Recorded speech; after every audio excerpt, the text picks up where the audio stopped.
Welcome to the Washington AI Network podcast. I'm Tammy Haddad. We're coming to you live from the 2025 SCSP AI Expo in Washington, just one day after our inaugural AI Honors Gala, an unforgettable evening where we presented awards to 8 extraordinary individuals shaping the future of AI, technology, and innovation. That day, the White House announced the new Center for AI Standards and Innovation, and Commerce Secretary Howard Lutnick joined us at the gala and unveiled more details of the administration's plans. To view the full AI Honors program, visit and subscribe to the Washington AI Network YouTube channel. In this episode, I'm joined by the leaders of 2 companies who are at the center of the global race for AI infrastructure. Keith Strier, AMD's Senior Vice President for Global AI Markets, and Dr. Anshu Roy, founder and CEO of Rhombus Power. Let's begin. I'm here with my dear friend Keith Strier from AMD. Let's hear it for him. That's right, because if anyone knows anything about chips, it's this man, the history, the industry, you know it all. I'm so glad to have you here. We hung out here last year at the AI Expo. You're back, and the whole world has changed in the last year. Yeah. So tell me what's ahead. Oh, no, I'm not going to do that to you. That's not fair. But what I am going to do is I do want you to talk about the history of the movement in chips, because now it's everything. We were together last night. Howard Lutnick was at the AI Honors, and he talks about chips, and he talked about wafers. I never thought I'd be there with the Commerce Secretary talking about it. Yeah, it's a little unfair question because, I'm not an engineer. That's right. Not a chip designer. That's all right. And if I'm totally... We've been on the front lines of the industry. I have for the last 6 years. But the first time I stepped into a data center and actually looked at a supercomputer was in 2019. Okay. So before 2019, I was focused on AI for a couple of years, but really chips didn't come into view until about 2017, 2018. But it's important to talk about it because when the world when AI became a mainstream topic, and this is my opinion, it was around 2016. And if you remember 2016, that was the year in January in Davos that the World Economic Forum released that white paper on the fourth industrial revolution. Right. And they kind of coined this term like, hey, we're in this new industrial revolution, this new era. AI wasn't the only topic in that, but AI was really the one that grabbed everyone's imagination. And throughout that year, a number of things happened. That's when Google flew to South Korea and AlphaGo beat the Sodal on that famous Go game. And that was almost an alarm. That actually set off alarms all across the world that maybe this AI thing is a little bigger than we thought, and so forth. So a bunch of things happened that year. That's when sort of AI hit my radar. And shortly after that, I made the observation, well, okay, everyone's excited about AI and models and so forth, but you really can't have AI without computers. And people don't seem to be paying attention that much to computing. It was sort of a dismissive topic. Oh yeah, computers are easy. You just get that from the cloud. People really weren't thinking about it. So that's kind of when it hit my radar.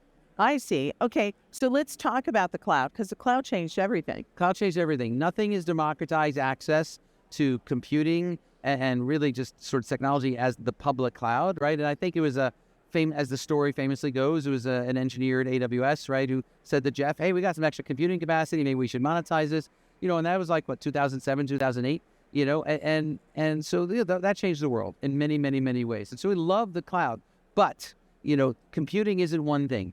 And one of the observations I made is that everyone sort of has this impression that computing is infinite and it's easy. And that's only true for some kind of computing. It's not true for all computing. And obviously, the more advanced the computing gets, the more finite it gets, the more complex it gets. Mm-hmm. Okay, so we were together also. People think we're going to travel the world together. We don't. But we were at the AI Summit today together at the Grand Palais. Oh, in Paris, yes. Yes, and there were so many people there from around the world. It wasn't just technologists. That's right. It wasn't just companies. It was, the civil society groups, you name it. They were all there. So now this has gone from the last thing you talk about AI to everything to this expo that we're in right now. Yeah. And how does that change what you're doing? Yeah, I mean, the conversation initially with AI was pretty science-y. It was just really, really nerding out on really cool models and how they could do cool things and solve complex problems. But that's just not the conversation today. That still happens. There are still a lot of nerdy conversations having, but it's obviously much more complex and more nuanced now. And you have to have a really good conversation about AI, you have to involve all those different groups. And actually, I think President Biden did a pretty good job when he built the National AI Committee at the U.S. I served on that committee. I met Ely at that committee, and it was, reasonably balanced between sort of civil society, industry, that kind of government, had, different sort of factions to kind of get all those voices in the room, right? And that's kind of the conversation is a multi-voice, it's a multi-stakeholder conversation. The world is not necessarily always good at that, right? But that is what it is. So not to get political, but now we have a new president. Yes. And Illy, by the way, remember, worked for President Trump. Yes, he did. And put together the National Security AI Initiative, right? So now we've got states, we've got countries, we've got federal guidelines that members who we saw last night, members of Congress, are working on. We don't have any answers. So how do you move ahead when the industry is just struggling to know what's coming? Not know what's coming in the AI, that's all another conversation. But know what's coming in terms of regulation, how you work in each, like I said, in each individual state or country. So you referenced the National Security Commission on AI, and that is a underappreciated document. Ely was the head of that. Of course, that was sponsored and I think catalyzed by Eric Schmidt himself and a number of other people. And that document was hundreds and hundreds of pages. But if you just read the first, say, 10 pages or whatever, the executive summary, that doc, and I don't remember exactly when that came out, right? It was a good 4 or 5 years ago. That became the basis on which I think a lot of our conversations today and legislation and the actions that are being taken, even President Trump's EO on AI, a lot of that you can look back and trace it back to the content in that original document. So that was a really, really seminal piece of work, frankly. And it also opened the country's eyes to frankly, the risks of not doing this well, right? It's not just, hey, we need to do AI because it's beneficial, it's a good thing. But if we don't, then in this broader context of strategic competition, right? And not just with China, but just with countries in general, and just and you look at the title of our little session, right? The new calculus for competition. What leads to competitive anything? Whether it's a country, whether it's a student competing for getting into a school. I mean, the nature of competition is changing because we have this ability to simulate and scale human-like cognition. That changes everything, right? And that document was one of the first documents that very definitively said, if you don't do this well, it puts our country at risk. I mean, really, no one had said that clearly. So that was the beginning. So where we are today, right? And I think Trump, the first administration, the Biden administration, now, the new Trump administration have continued the momentum, thankfully, of leadership, and Michael Kratzios coming back, and Lynn Parker, and all these great people coming back into the government. We have to lead. Right. We just have to, right? And we have to do it in not just computing. We have to lead in computing, but we have to lead in energy production. We have to lead in the responsible deployment of AI, being mindful of the risks. I mean, you just have to lead in every possible way. So you're obviously at AMD leading the way, and you're not speaking on behalf of the company, but just to the point, again, the Commerce Secretary mentioned last night, power. Are you seeing changes in power so that there's enough power out there to make things move and to advance? Are we talking about power or electricity power? Now I'm talking about electricity power. Okay. What I'm really talking about is, are the systems in place to support the AI that's being developed? Because even last week, Keith, just think of the announcements from the hyperscalers. Yeah, they're huge. So it used to be when you talked about data centers, you talked about 100 megawatts as being big. Right. In fact, my colleague Thomas, who's not here, Thomas Zakaria, who's a fellow SVP at AMD, who used to run Oak Ridge National Labs, so one of the most prestigious, important labs, and oversees the big computer systems like Frontier. He tells a story that, because he'd been there many, many years, and he tells a story how I think around 2000 he pitched his boss at Oak Ridge like, hey, I need 20 megawatts. And the guy's like, you're crazy. I mean, who could possibly use up 20 megawatts for computing, And he's like, anyway, he tells that great story. And of course, today, we talk about 500 megawatt, gigawatt data centers, multi-gigawatt AI campuses. We're at an order magnitude. Ran out of words, right? You need more words. Now it's something above a gigawatt, but you have these mega AI complexes, okay? And just to give it perspective, 1 gigawatt data center is equal to a nuclear power plant. One nuclear power plant powers 30, 40,000 homes, right? So 30, 40,000 homes to one building powering essentially one cluster of computing capability. And we're talking about multiple of them, right? So yeah, this is interesting. Now, in the world today, only 3 of those have been announced. You can call them Stargate level, okay? Right. Stargate is sort of the term, right, that OpenAI coined, right? There's 3. There's one in Abu Dhabi, there's one here in Texas, and there's one in Paris. I'll put it this way. If you look at the whole planet and you look at some very important geopolitical distinctions, you have things like how many nuclear countries do we have? And I think it's 9. Is that right? Correct? I think about 9 countries, right? Okay, so that's 9 countries, and it took 50 years to achieve that. If you look at how many countries can launch a rocket that can break escape velocity into the the outer atmosphere, it's 12.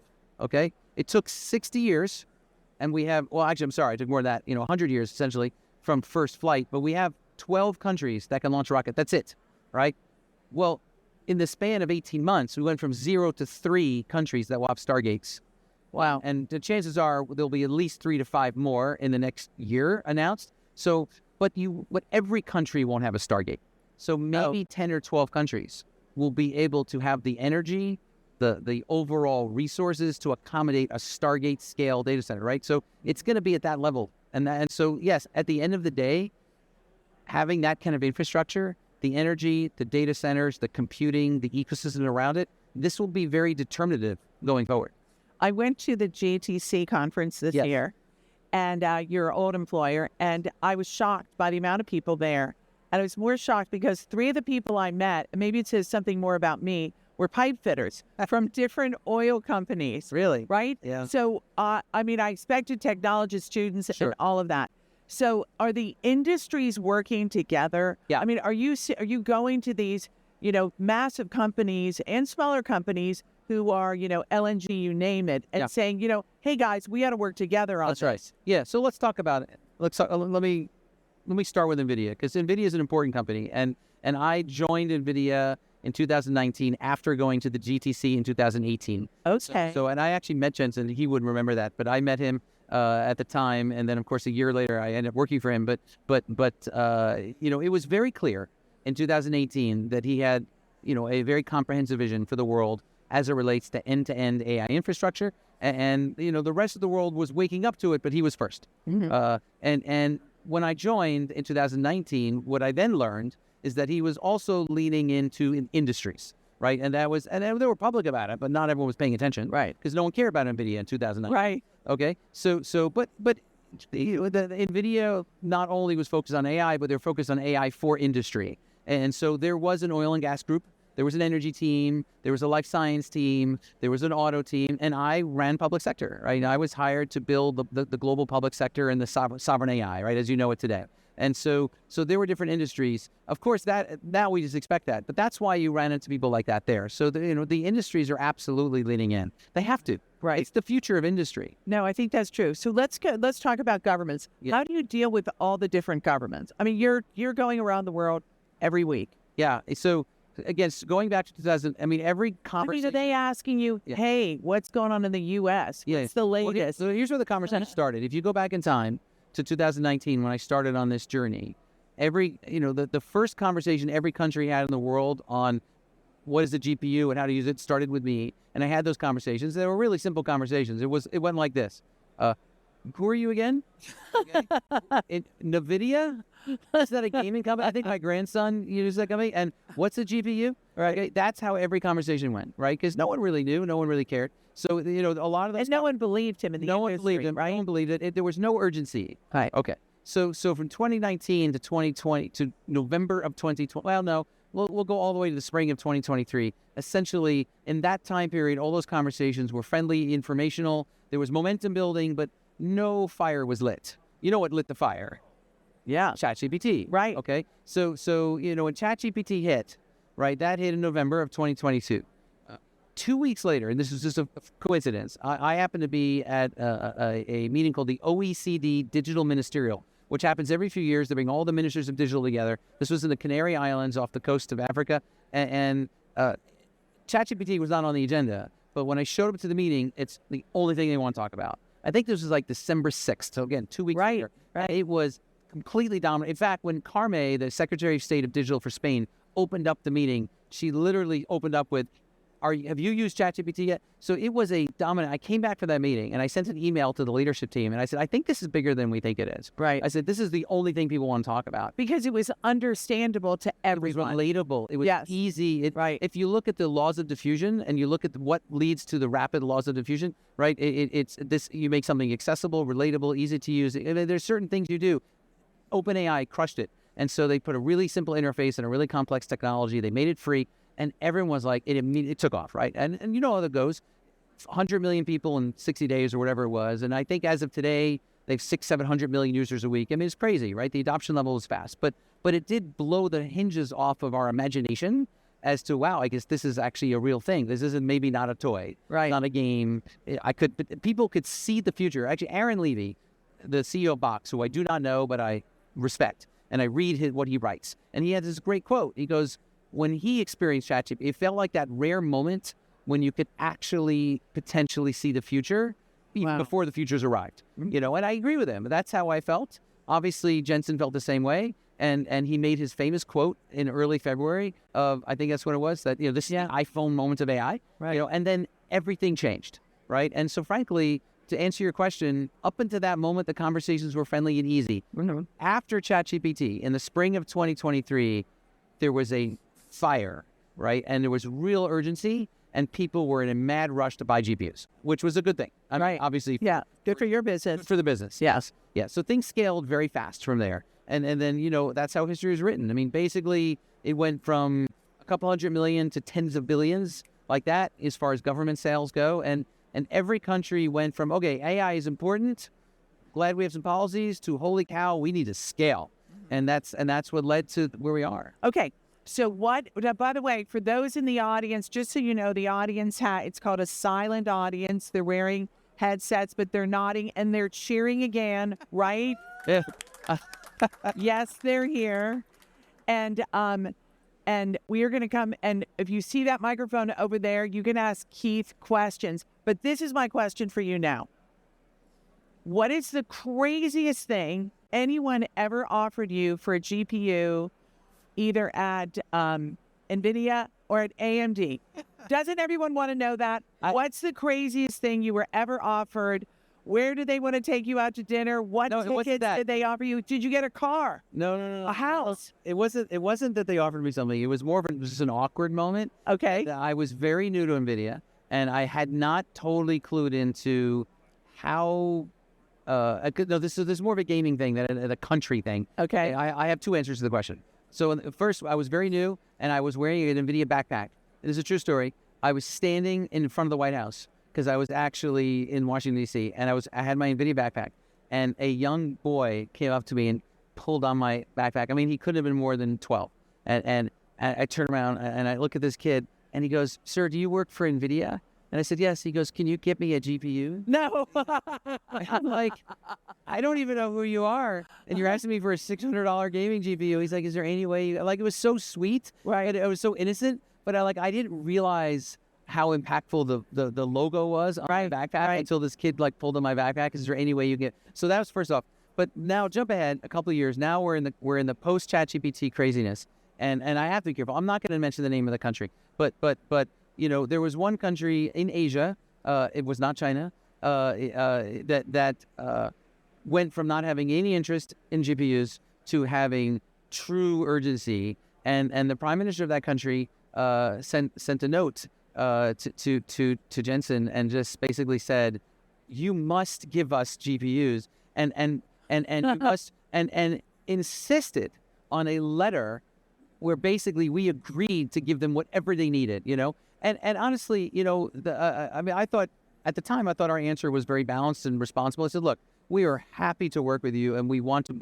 Responsible. When the purchase order comes in, we'll fulfill it. But it was a very strange letter because it was almost like, please give us GPUs. And I was like, of course we didn't even know what to say. But I think it was indicative of this sense of urgency at the time. That what if we can't get what we need? And honestly, I think NVIDIA and AMD in the industry have stepped up really well, and I don't think many countries are necessarily we're not the problem. Right. Okay, it's a resource issue. There's an energy issue, but it's not the chip industry. We're not failing to provide the chips they need.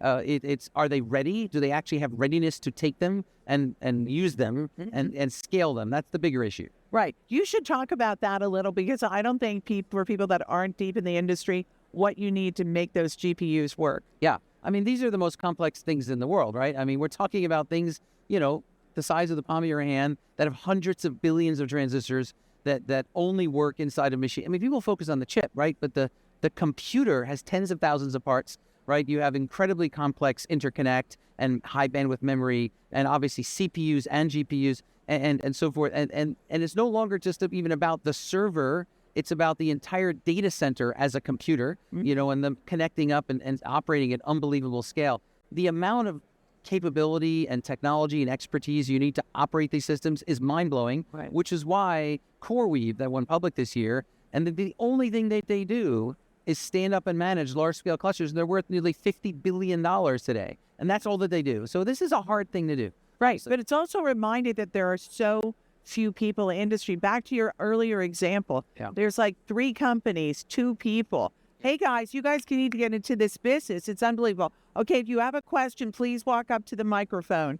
Yeah. If you would, we should put this on and for any questions that are coming in. Yeah, I think look, designing chips is one thing, manufacturing them at scale, at the quality needed, the yield needed to do it, which is why TSMC is so powerful, right. And well-regarded company. It's because, it's super hard to do. Right. You could throw lots of money at it, and that's not a bad thing, but that does not guarantee you success. And that's why there's really not that many places that can do it. So in these early months of the Trump administration and the announcements that have been made of companies working in the U.S., will that speed things up? I don't mean for the U.S., but overall for the industry. Oh, we're going to get to you next. Yeah. Look, it's actually been really good. I mean, the Trump administration policies on a few different fronts have been very welcomed by our industry, right? I mean, the delay on the AI diffusion rules was very welcome. I know there's going to be more rules, clearly, right? But the way that they were written was not really welcome to most of us. We didn't think that they were productive. The executive orders on AI and publication and literacy, huge. They just frankly should have been done 2 years ago. Right. So yeah. I mean, we're pretty supportive of the movement so far. Okay, sir, can you please say your name and your affiliation? Sure, Daniel Ben-Aim, Middle East Institute. Okay, great. Hi. Hi, thanks so much. I just wanted to ask a question because it's a question that I think is driving a lot of the policy debate around the engagements in the Middle East about where we are when it comes to cutting-edge chips with relation to China. How far ahead does AMD feel like it is compared to Huawei Ascend and some of the others who are making the kinds of chips that you would ultimately be competing with in the chips that you design and sell around the world?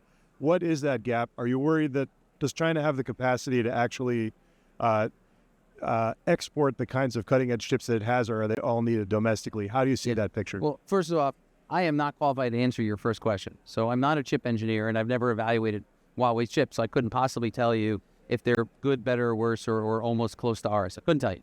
What I can tell you is that I'm not sure it matters. And I've said this, and other people have said this. I'm not the sole holder of this opinion, but the performance of chips matter. Okay, and I'm referring to like the actual efficiency and the amount of intelligence that can be produced by a chip. Geopolitically, it matters if money and carbon matter to you. What do I mean by that? That means if you're at a company and you're operating on a budget and you're competing with other companies on a budget, then yeah, you need the most efficient performance chips you can get your hands on. If you care about the environment, or you're a country and you want to have a green economy and you don't want to just burn coal and so forth, then yes, the efficiency of those data centers matter, right? But if you don't care about money, let's just say money's not the issue and you can spend as much as you need, and you don't really care about lighting up a few more fat coal plants, and efficiency is not the main issue, then the performance of the individual chip matters less. Because if I need 3 chips or 4 chips or 5 less efficient chips to achieve the performance goal that I need, and that costs me more money and more coal, that's fine. It's so in a geopolitical context, that's different than an economic context, and that's where I'm not sure it matters. Thank you. You're welcome. Thank you. Chris Russo. That's Chris Russo from Haddad Media. Thank you, Chris Russo, for being here. Yes, Chris Russo from Haddad Media. And last night we had an event with the Secretary of Commerce, Howard Lutnick, and he was talking about embracing our allies in the chips race. So I think it was kind of an answer to a response to the recent Middle Eastern summit. I think maybe talking across both companies, your former employer and now, like, has that been your motto previously, or is there a new push for that to embrace our allies? Yeah, I think both NVIDIA and AMD are U.S. companies that are loyal to the U.S. I don't think there's any question about that. At the same time, the semiconductor industry, and this includes Intel and Qualcomm and Broadcom, have been actively selling into the Chinese market for many years. It is the second biggest market in the world. It's an important market.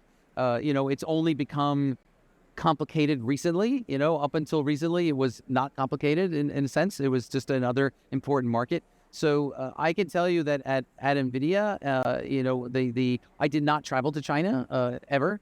So I haven't been there since 2018 because I was, very focused on serving the allies. That was the nature of the project. So the AI Nations program was an allied program, and I assume it still is today. I'm not there, but that was the nature of it. So we did not focus on China, and I don't focus on China at AMD either. So China is a discrete market, that gets served discretely, but I've never personally focused on it.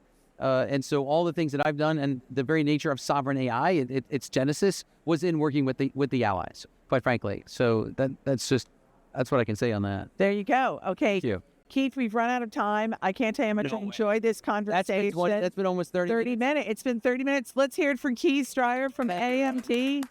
Great work. And I want to talk to you about a GPU. I'd like to give my son in the front row on the way. You have to talk in my bag first. Yeah, there you go. Thanks again. Thank you so much. Great to be here. Thank you, everyone, for being here at the AI Expo. Now, Dr. Anshu Roy joins the conversation to explain how Rhombus Power uses AI and commercial sensing to forecast instability, support national defense, and shape strategic decisions across sectors. Our friends at the Special Competitive Studies Project have done it again. There are 14,000 people here, and I am so lucky to talk to one of the most important CEOs here from Rhombus Power, Anshu Roy. Dr. Roy, I'm so glad that you could be with us today. Let's hear it for him.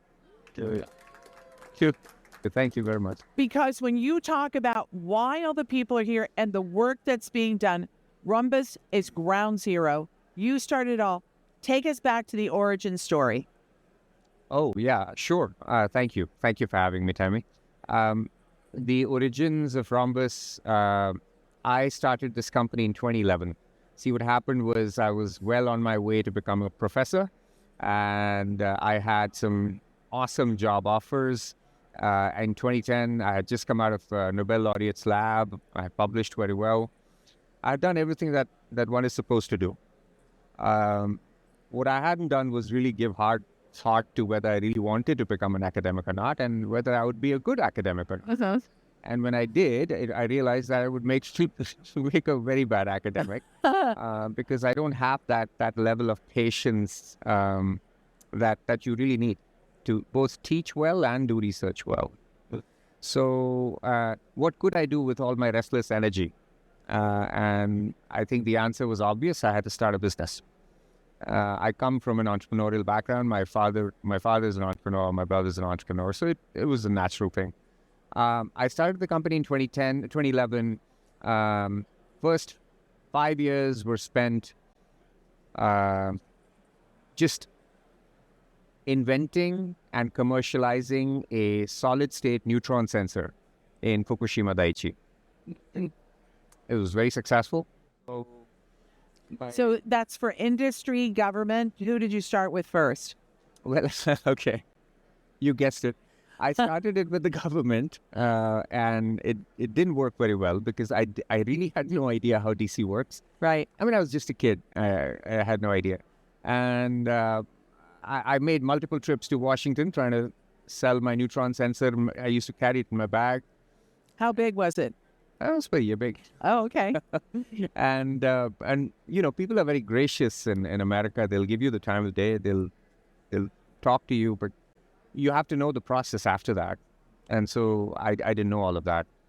And so I was very, very unsuccessful in selling, very successful in making, unsuccessful in selling to the U.S. government at that time. And then I got this phone call from the Japanese via Alan Heeger, who was my Nobel laureate postdoctoral advisor. So you started with the Japanese government. Yeah, and then what I did was I realized that in 2015 when DIU started and just opened its doors, the Defense Innovation Unit at the Pentagon. And so I knocked the door, and that's when I met my good friend Bucky Butow, who's now Major General Butow, of course. He was colonel back then, and several cups of tea later, we became friends, and it was very obvious that we had something to say and we could contribute in meaningful ways. And DIU did an amazing job at helping us connect with problem owners. And what's that? Well, people who have in the DoD problems they want to solve. Right. So that could be the Navy, the Army. Yeah, the Air Force. Yeah, anyone. Intelligence services, whoever. Right. And we were very lucky to have that interface. And when we did have that interface, some of them were able to express what they really wanted. Defining a problem is the hardest thing. If you can ask the right questions, then actually answers come relatively easily. But defining a problem is an iterative process, as you know. And what I enjoyed very much in those years was this idea that we could iterate with them just on the question. This was a radically different way of doing business for the Department of Defense. And it's all thanks to Secretary Ash Carter's vision. And he was really taking us back to the 50s, which is how we did business back then, when all the breakout efforts like Corona and so on were happening. And in other words, innovation comes first instead of here's what we've been doing all these years and we're going to keep doing it. So I'll edit that a little bit. Yes, innovation comes first, but innovation for urgent problems. Okay. That sense of urgency is absolutely critical because that ensures programmatic funding down the road. Innovations tend to die mostly because they are resource-starved. And they are resource-starved because somebody in the budget-making process decides that they're not important enough, right? For a variety of reasons, political or whatever that might be. We were very lucky to actually be able to understand that through a man named Sam Araki. He was my intellectual godfather. And he retired as CEO of Lockheed Missiles and Space eventually. And he always used to say, rush to learn to me, rush to learn. Rush to learn. That sounds like words to live by. Yeah. People say in the Valley, rush to fail. And he's like, no, that's wrong. Rush to learn. Yeah. So I am blessed to have met someone like that. So now let's go to today. So now we have this, I was going to say brave new world. I don't think that's right. I think we have this world where everyone is rushing to work in public sector. Yeah. And even we're surrounded here at the AI Expo with people with all kinds of ideas. Yeah. You're already in there working with them. Do you take ideas from other companies? I mean, do you have people you want to work with? Because just to your point, and you can't say it enough, it's so hard to get into defense and intel and have the relationships. This is not about friendship. This is about standards and rules. Right? So do you collaborate with others or how do you do it? Oh, we collaborate with over 36 companies. We have a lot of different partners. Our system is fundamentally for what we call predictive decision support in real time. So the ability to sort of see the impact of decisions that are being made and to be able to see them in real time using artificial intelligence in a variety of different ways. So give us an example. For example, let's take warfare. In a recent conflict that happened in Asia, you're probably tracking that. where would one country attack? Let's say Pakistan were to attack India. Where would they attack from? What kind of attack would it be? And let's say I could tell you that. I could tell you when that would happen. I could tell you that 3 days from now it would happen. Okay. And then if they sort of increase their defenses, then how should they do it to be most effective?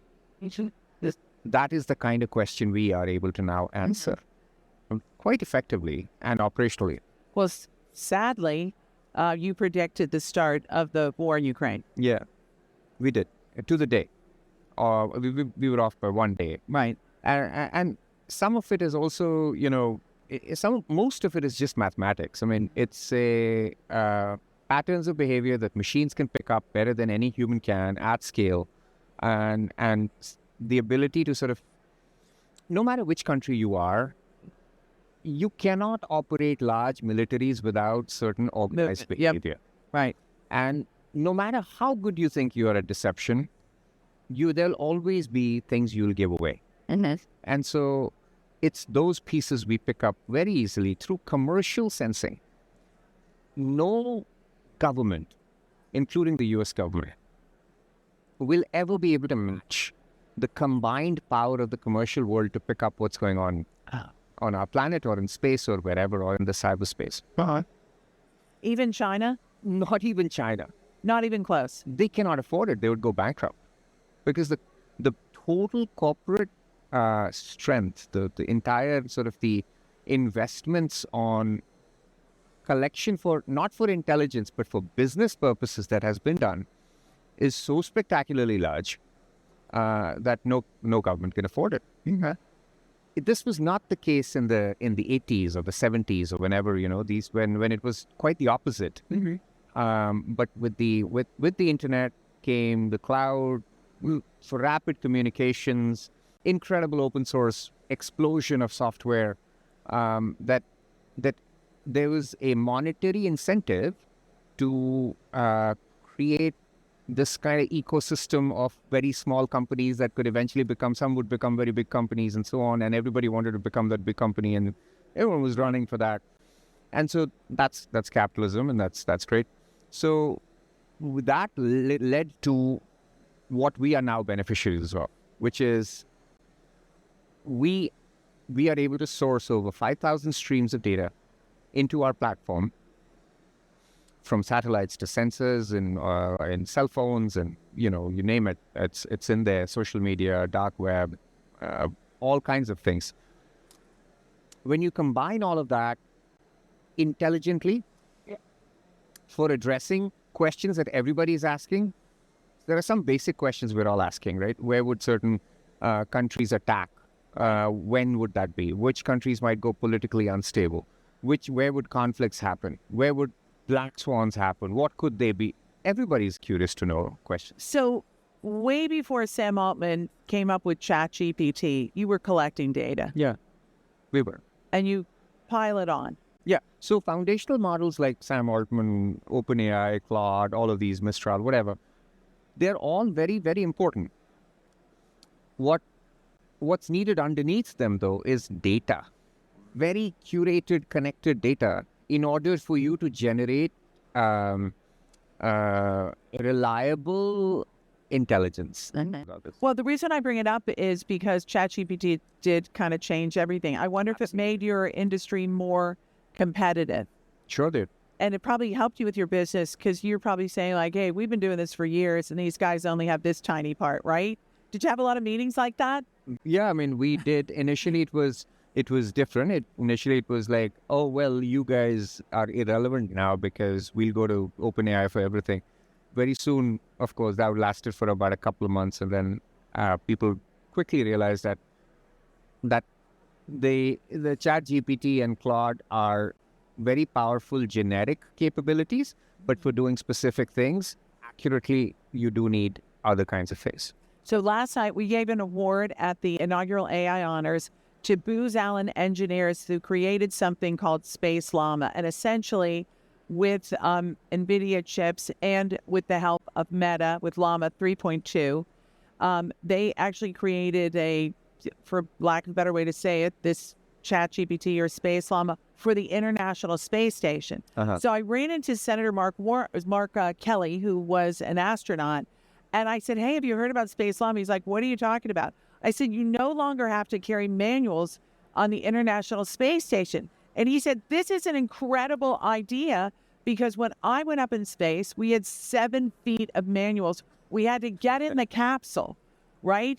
So it sounds like you're taking even more. But my question is, with open source, how has that changed things for you? Because that's the little guys that can jump in, or you don't see that as competition? Oh, no. There's no problem. And little guys should jump in. That's what an ecosystem is for. We've been doing it for 10 years. We have a head start. If we don't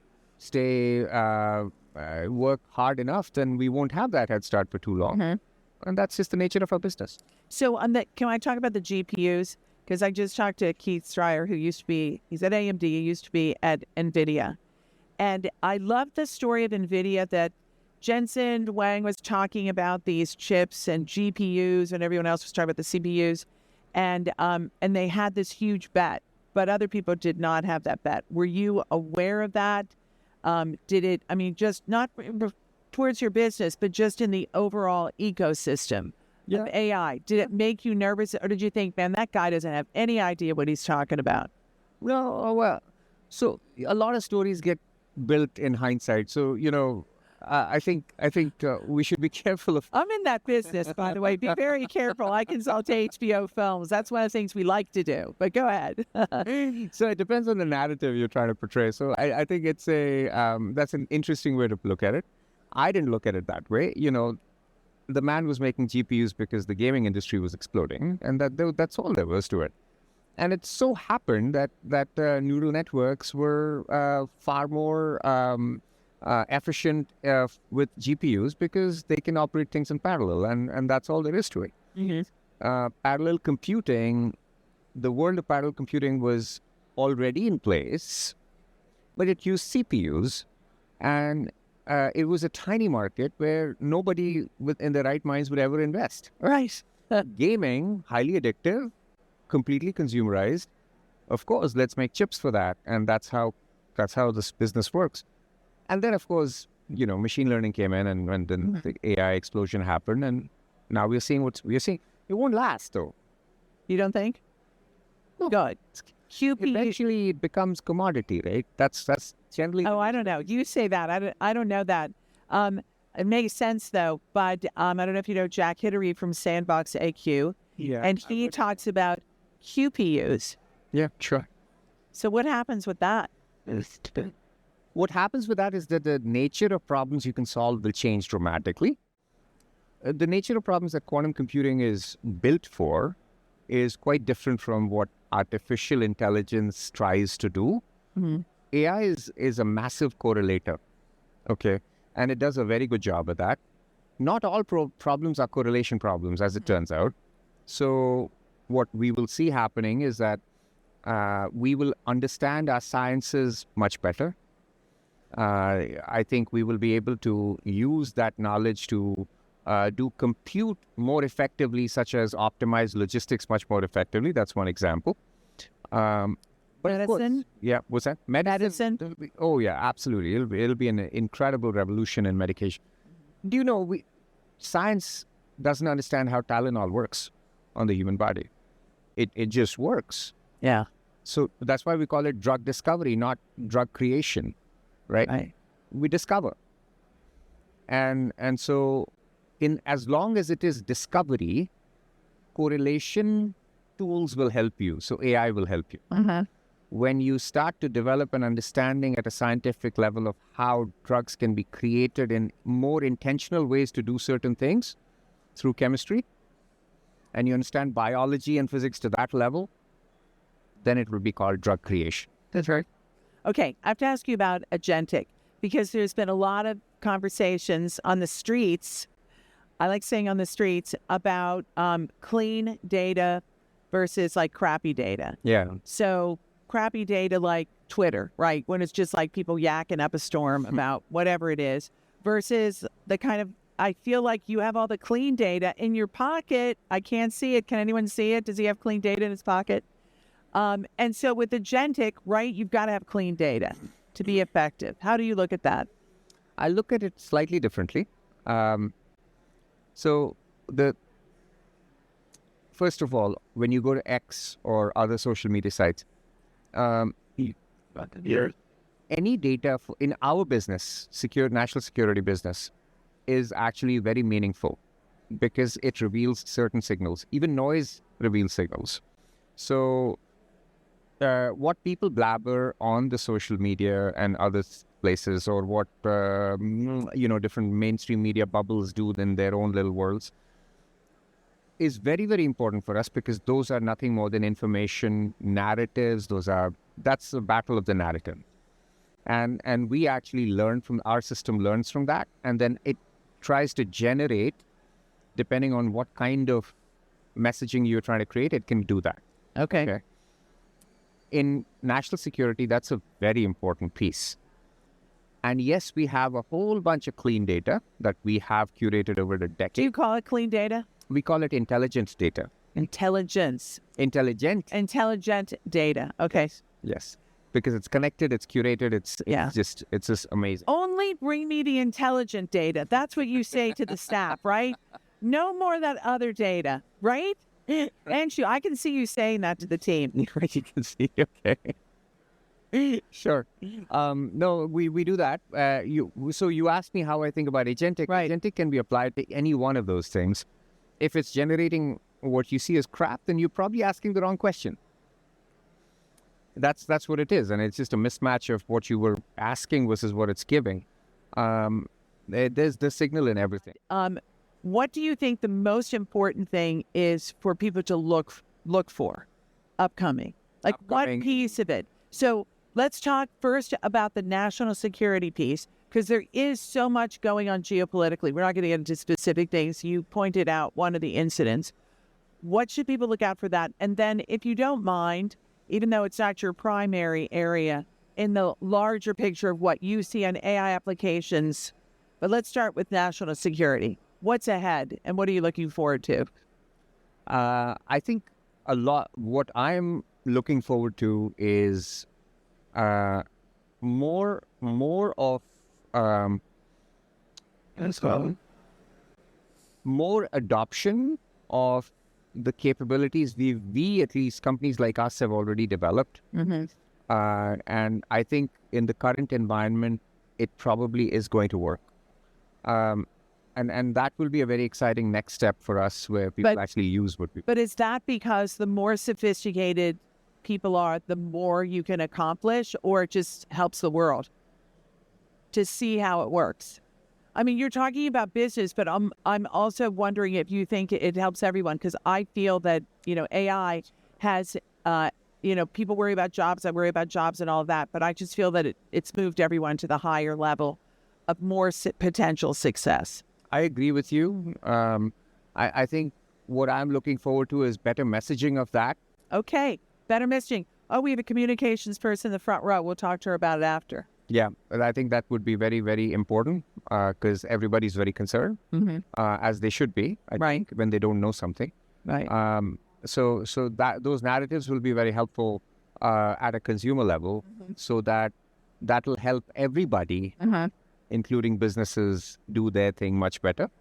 And then on the national security side? On the national security side, I think things will get more predictive, more anticipatory.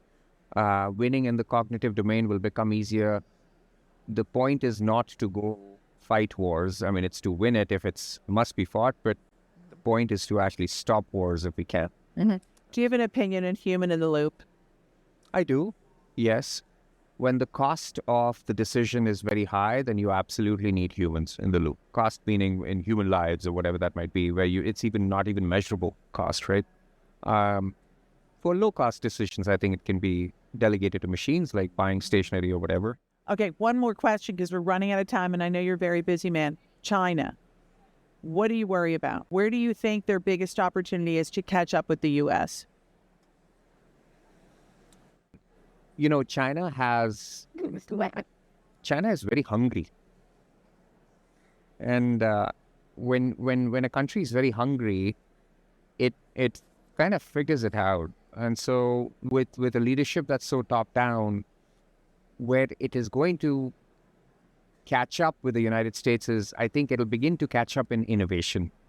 They're very, very much an innovation-starved country, and generally, culturally, they are not really programmed in that way because of a variety of historical reasons. That may begin to shift. In what way? Well, because of the incentive structures that come top down, and I think if we need to pay closer attention to that part of their efforts, because I think they could outpace the United States if we are not careful. Well, they are outpacing, by the way. They may outdo us. I see. Yeah. Because you have at least those 5,000 inputs coming in at Rhombus, right? Yeah. So you could do a little prediction now? Absolutely. If you're willing to pay for it. Yeah, if you're willing to pay for it. I like that. Anshu Roy, let's hear it for him. Thank you so much for being here. Appreciate the work you're doing. Thank you for being with us here at the AI Expo. And thank you for listening to the Washington AI Network podcast. Be sure to subscribe and join the conversation. The Washington AI Network is a bipartisan forum bringing together the top leaders and industry experts to discuss the biggest opportunities and the greatest challenges around AI. The Washington AI Network podcast is produced and recorded by Haddad Media. Thanks for listening.